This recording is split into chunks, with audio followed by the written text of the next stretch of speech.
Hello and welcome to this week's Stronger, Leaner, Lighter show. I'm your host, Sally Thibault.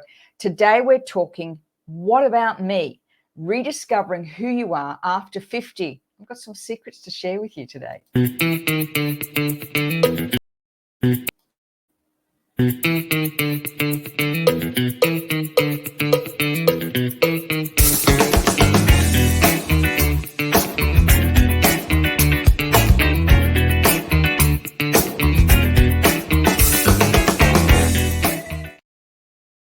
Nothing like a few technical glitches to get the show off to a great start. Hello and welcome to the 4th of May. May the 4th be with you. Here we are, May. We're only here in Australia now, 20-something days till winter. Isn't that extraordinary? On today's show, I want to share with you things about, once you reach that magical age of 50, things change. But I want to share with you today what it looks like on the other side. I know for many people that I work with currently going through either perimenopause or menopause and just wondering what happens after this. I'm going to share with you the exciting things that happen once menopause is over. But I'm going to share with you what I did to navigate that time in my life from 50 now, 15 years later. And can I tell you, although it wasn't always pretty, there are some magical things that can happen to you and do happen to you once that change has occurred. And to me, how you look at that change of menopause emotionally makes an enormous difference, but how it impacts on you physically. So that's what we're going to be looking at today. And I'm going to share a little bit of my story about what happened to me, how I got through it, how I survived it, and why this is the best age ever. Let me tell you, the best age. People used to tell me that turning 60 and in your 60s was the best age. I didn't believe them. Oh my God. But can I tell you, it just is. It just is. But I'm going to share with you how we got there. Number one, let's talk about the great hormonal joke. Mother Nature can be very cruel. And especially for many of us who waited a little while longer to have children, because we had careers and that's just the way it was. Even from my mother's age, where everybody kind of got married young and had babies and sort of were going through menopause many times when the kids had left home. That doesn't happen so much anymore.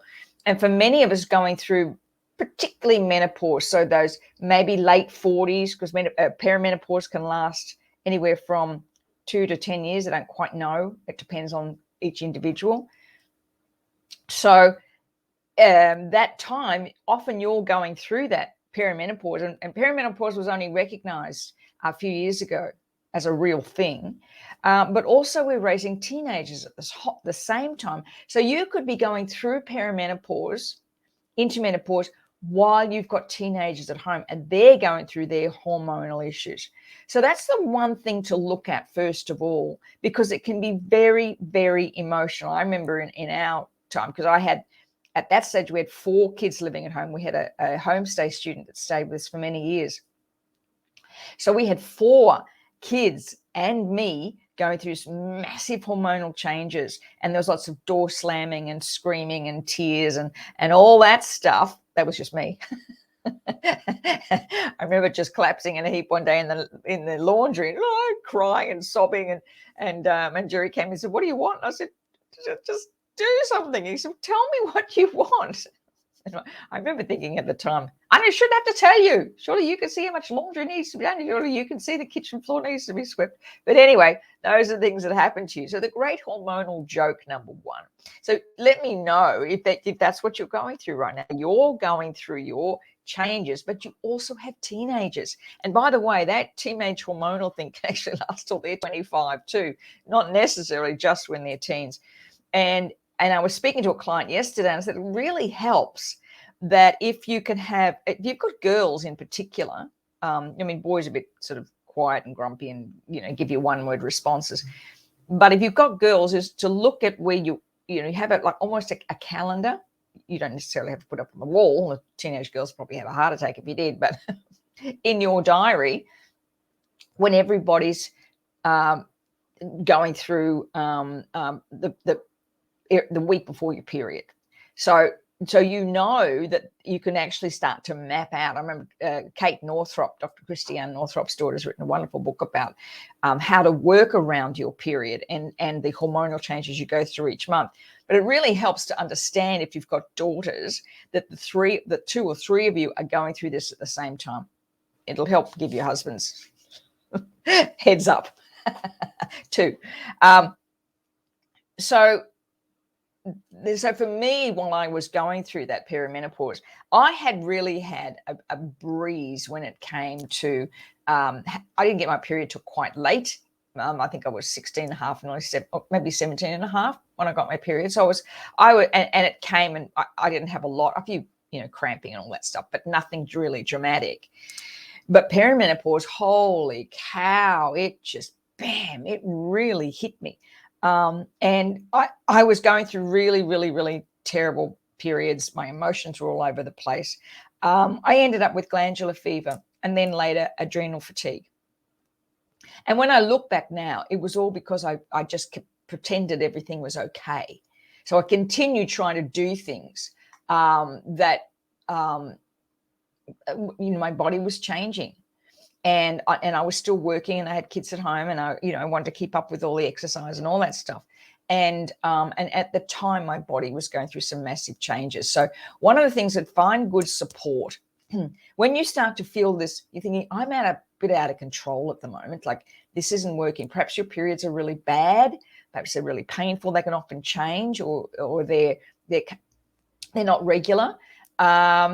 Really find that you have a good support, right? A good doctor and a good naturopath. I found were really helpful. The other one was a really good acupuncturist for me. Was the doctor in particular? I had to get a couple of opinions because one doctor suggested I have a hysterectomy because I was getting a lot of flooding and like period every 2 weeks. And I thought, I might go and see another one. So I did, and he was amazing. And he just said, we're not going to go there yet. Let's just have a look. And he was brilliant. And I remember him saying to me, why do women put up with this? Because it's taken me a long time to do anything about it. You just kind of put up with it. So look for a good doctor, and don't take one doctor's opinion. If you're not happy with it, ask around. Good thing about social media now, you could ask around to find a good gynecologist and a good naturopath to help you making sure that you're getting good supplementation. And I think that's really important, and a good doctor that supports you.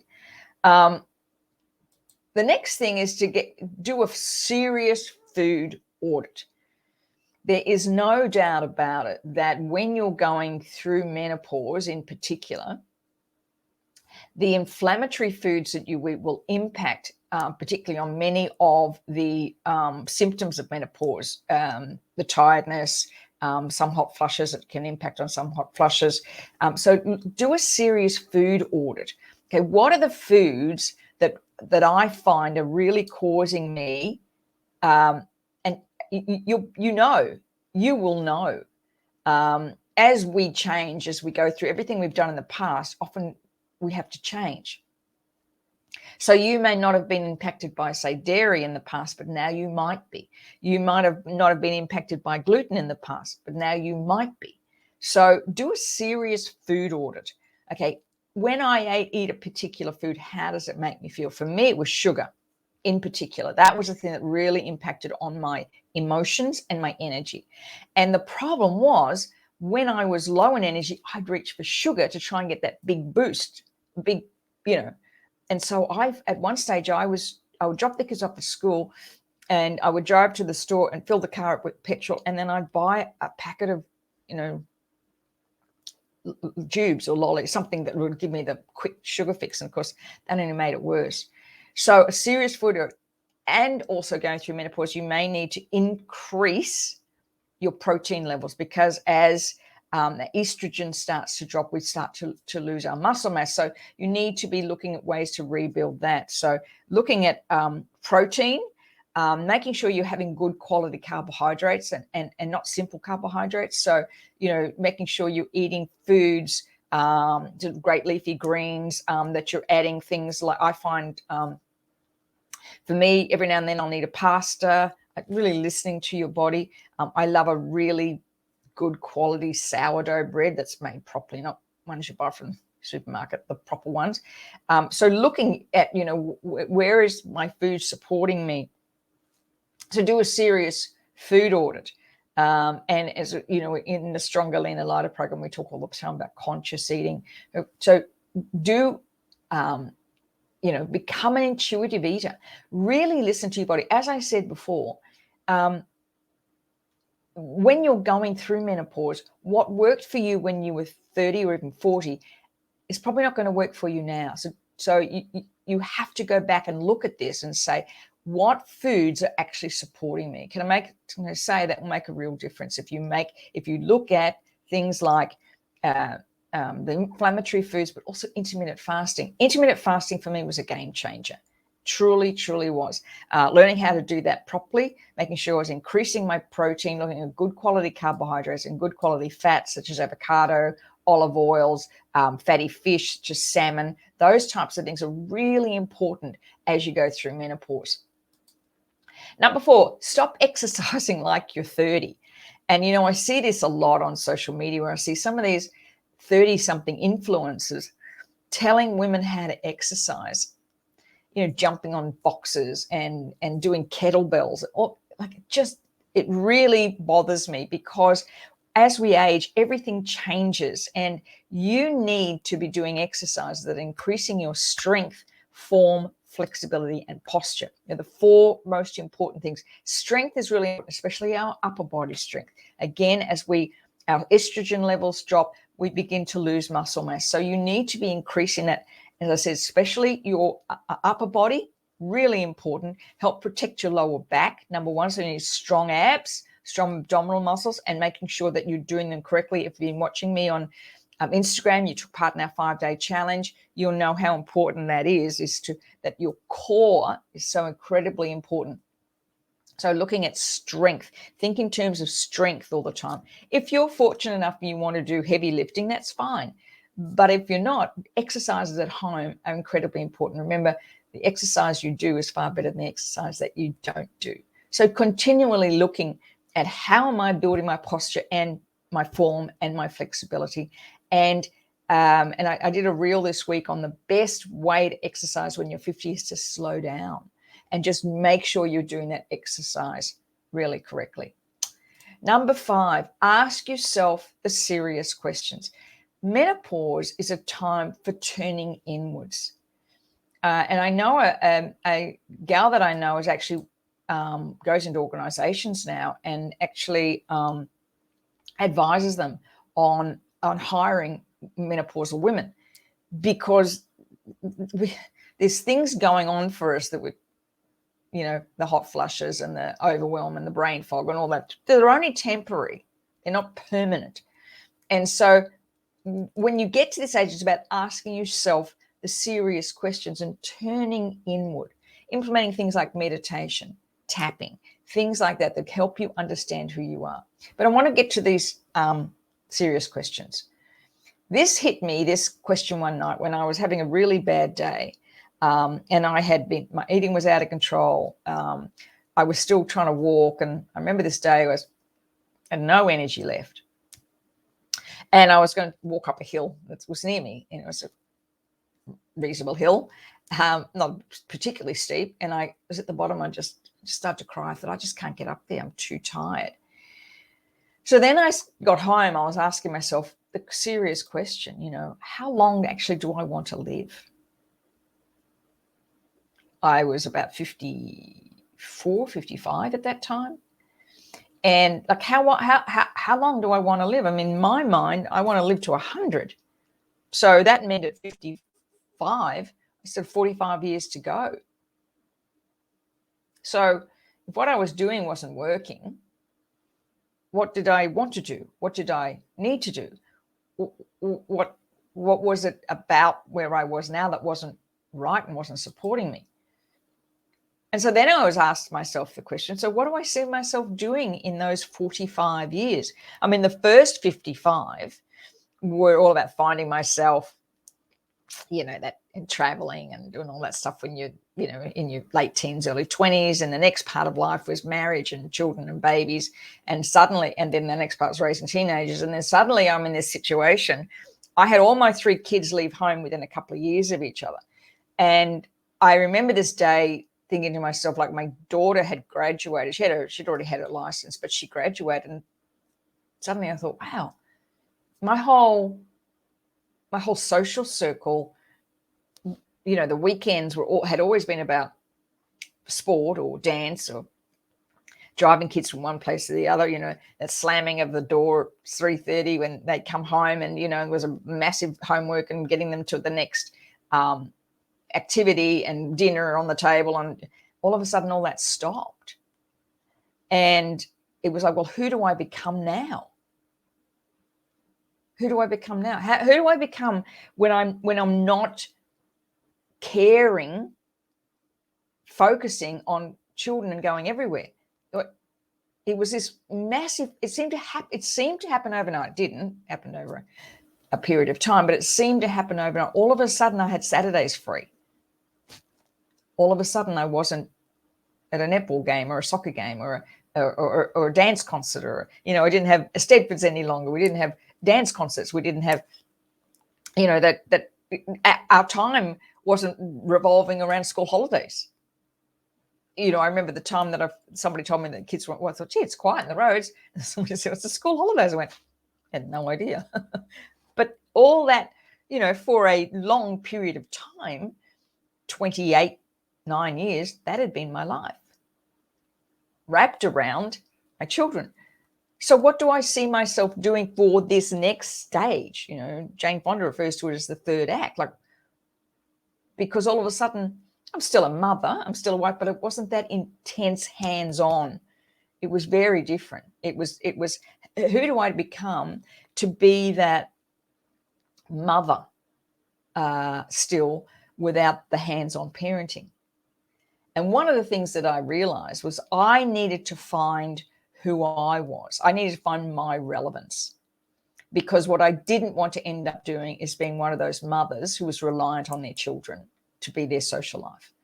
And, my kids, I'm not a grandmother yet, so I have this time where I can really devote to myself. So what do you see yourself doing for the next, however old you are, to however one, it could be 40 years? And of course, there's all sorts of things happening in the world now that we could potentially live. Right now, we could potentially live well into our hundreds, maybe 105, 106. That's all happening now, especially as we understand about aging and telomeres and eating well and exercise and all that stuff. So that was really important. And I would like you to answer that question. What do you see yourself doing for the years that you have? And how are you holding yourself back from doing that? And I wanted to ask this question because this is a serious question I had to ask myself. What do I really believe about aging? And this was a complicated one, because there was a part of me that was, I can't believe I'm this age and I'm still able to do that. And there was another part of me that was like, well, am I still relevant? I decided to leave a job that I really liked, but it wasn't what I want to do for the rest of my life. And then it became about, well, what will people think? What will people think? I was walking out of a job with all the, superannuation holidays and the sick pay and, the guaranteed income, all that stuff, but it just didn't fill me up any longer. And so there was this whole thing around, okay, if I start a new career at my age, in my 60s, am I relevant? What do I believe, me, believe about aging? What do I really believe about myself? Which was a really interesting aspect to be in, because I suddenly realized that I judged others about their aging. I judged other people. Even though I wasn't judging myself, I was judging others. That was a really interesting concept. And the next thing I had to ask was, well, if I'm ready to spend the next 45 years, 50 years, doing what I want, doing what I love, was I ready to invest in myself? Because that's what it takes. Like I had to invest myself to learn about social media. I had to invest in myself to keep up to date with WordPress and a website and networking. And I had to invest in myself and get a good business coach. Taking on new modalities all the time, learning EFT and learning counseling and learning coaching and all that stuff. Like I had to give myself permission to invest in myself because it had always been about the kids for the last 35 years. Every time I wanted to invest in myself, I had to think, okay, wait a minute, what school fees? What costume will she use? My daughter was a dancer and she did 13 dances for any concert she ever did. What shoes will she need? Soccer fees due. The kids want to go on trips, school, all that stuff. So now all of that was gone. And there was a part of me that wanted to kind of, oh God, hang on to the money and put it away for a case of rainy day. And the other part of me thought, you know what about me? If I'm going to be relevant in this next period of time, I think we all need to ask this question, because I come across so many women who don't know anything about computers or social media. But if you want to continue to evolve and grow, and if you want to stay relevant, you have to stay up to date with it. And, I invested myself. I took myself off to the US and did a fantastic Facebook course with a wonderful woman called Mari Smith. I then went and did Ali Brown's workshop in San Diego and spent 4 days with these amazing women, all 6, 7, 8 figure earners. That was a real eye opener for me. So it was like I had to go back to beginning and decide how I was going to invest in myself. And that's when I ask you this question. Are you willing to invest in yourself? If you ask that question, what do I really want? And then how am I going to get there? I have to invest in myself. And it was incredibly important that I did that. The next thing was, have I ever done what I really, really wanted? When I decided to leave my career, and I've had numerous alliterations of businesses, it was all about finding, what do I really, really want? One of the things I wanted to do, and I read this somewhere, and I wish I knew where I read it. At the end of your life, I want to be able to say, I tried. I did everything I wanted to do. I became the person I wanted to be. I never gave up on opportunities, even though sometimes they didn't work. Sometimes I failed, because when you get to this age, that's the other thing. If you want to reinvent yourself, you're going to fail, and be prepared to do that. But to find, have I ever really, really done what I wanted? Or was there always expectations of what I should do? Now, I grew up in a Catholic family. I went to an all-girls Catholic college. And so there was great expectation about safety. Don't do anything that was unsafe, get a good job. And, take my hat off to my mother. She made me go and do typing school, learn how to be a typist. Thank God, I can now touch type at, I don't know, 100 words a minute or whatever it is. And that was great. She did that. I hated it at the time, mind you. I hated the job, but that's one of the things that came out of there. But ask yourself, have I ever done what I really, really wanted? And if not, why not? Because number 6 of that is creating a vision of what it looks like. Okay, so here I am, midlife. My kids don't need me as much. What do I want? What does it look like? I love to travel, but that's not enough for me. I know a lot of people think, I just want to travel now. I just want to, climb Machu Picchu or whatever it is.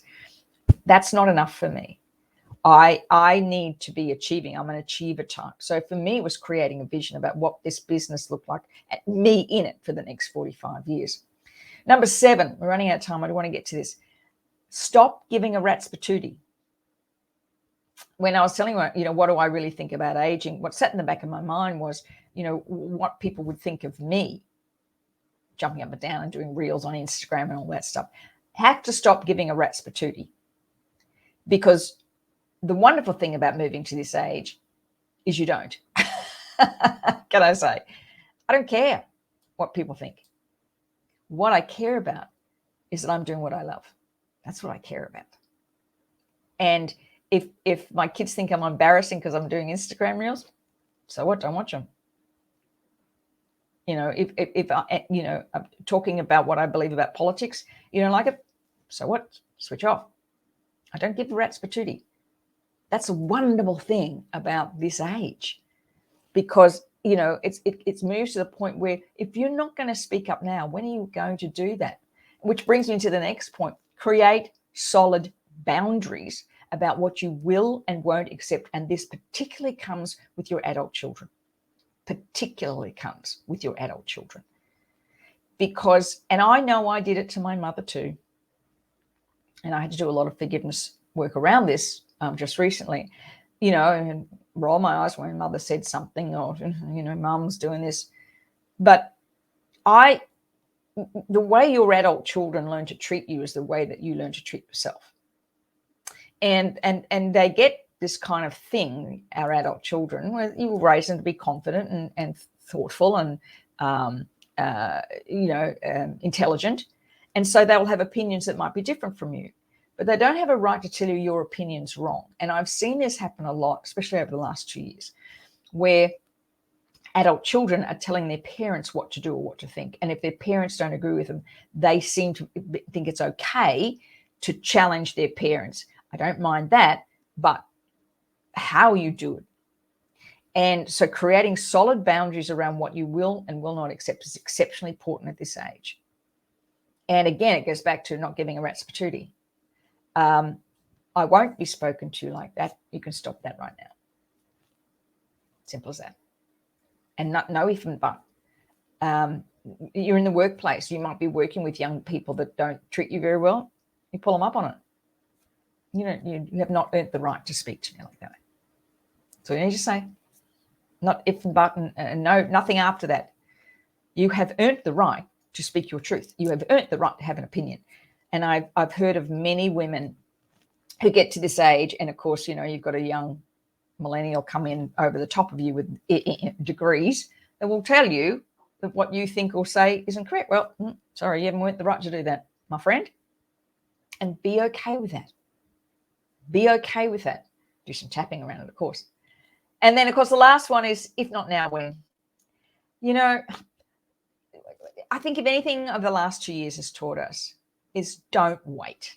If you are unhappy in what you are doing right now, if you're unhappy with your body, you're unhappy with relationship, you're unhappy with your job or career, then change it.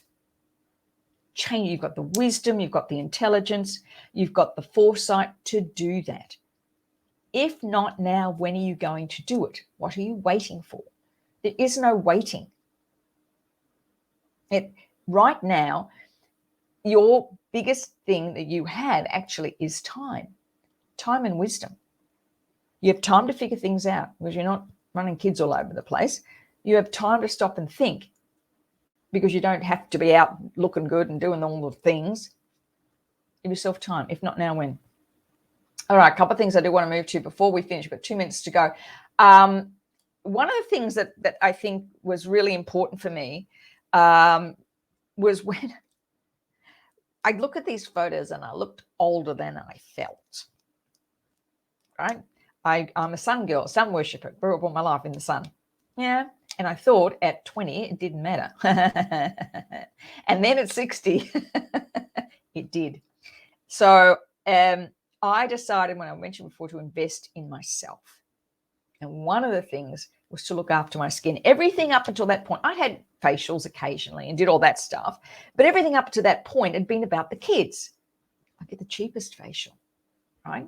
I put it off, or I go without, or, I'd buy, I wouldn't go to the hairdresser to spend a lot of money. Well, I couldn't because, mortgages and kids and blah, blah. But you get to this age and think all that time that I've spent giving to somebody else, I'm going to give back to me. The best decision, can I tell you, one of the best decisions I ever made was to invest in this thing. This is an age-lock galvanic spa. This has been the thing that I've been using this for a year. Now, you will have seen my before and after photos. Amazing. Absolutely amazing. And I want to tell you, this is on sale this week, 15% off. They only do this once a year. This is incredible. It's new. It's New Skin's number one product. But I decided that I was going to invest in myself, and it was a day that I was particularly down, feeling old. And actually, I'll tell you the real story. I've got a minute to tell you the real story. What happened was, we'd been in Melbourne, and we were catching the tram. We flew back from the Gold Coast. We decided to catch the bus and then the tram. We're on the tram, and my husband and I both got seniors cards. Seniors over 60, you get a seniors card. And he's older than me, so he's got the half price one. I don't have the half price one. He had the half price one. We're on the tram, and the inspectors get on, and the inspector looks at him and looks at what he paid, and he said, "Could you give me some ID, please?" Prove his age. And I'm like, "What am I?" Nobody asked me. Probably my friend Karen next says it. I want one of these. Best decision I ever made for getting rid of the fine wine and wrinkles, because you know what? We do live in a sexist ageism society, and looking as good as you can is really good. So if you want to know more about this is on session for the next till the 11th, I think, for Mother's Day until sold out. I did want to share one other product with you. This is from Naz Cosmetics, my friend Jen Hines. This is their veil. You know what it does? You put your makeup on, and then you put this, it's like airbrushing. So people say to me, "Oh, what filter have you got on?" I never use a filter on my social media posts ever. So between this and this, lovely. So let me know in the comments below if you want to know more about these products, in particular the Age-Lock Galvanic Spa. And thank you so much for being with me on the show today. Next week, we'll have a very, very special announcement to make. We're in the midst of doing something pretty wonderful with a program that I will share with you next week. Thank you so much for being on the show. I look forward to you, and please send me a message if you want to know more about either this or this. I'll talk with you soon. Thank you for being here. Bye for now.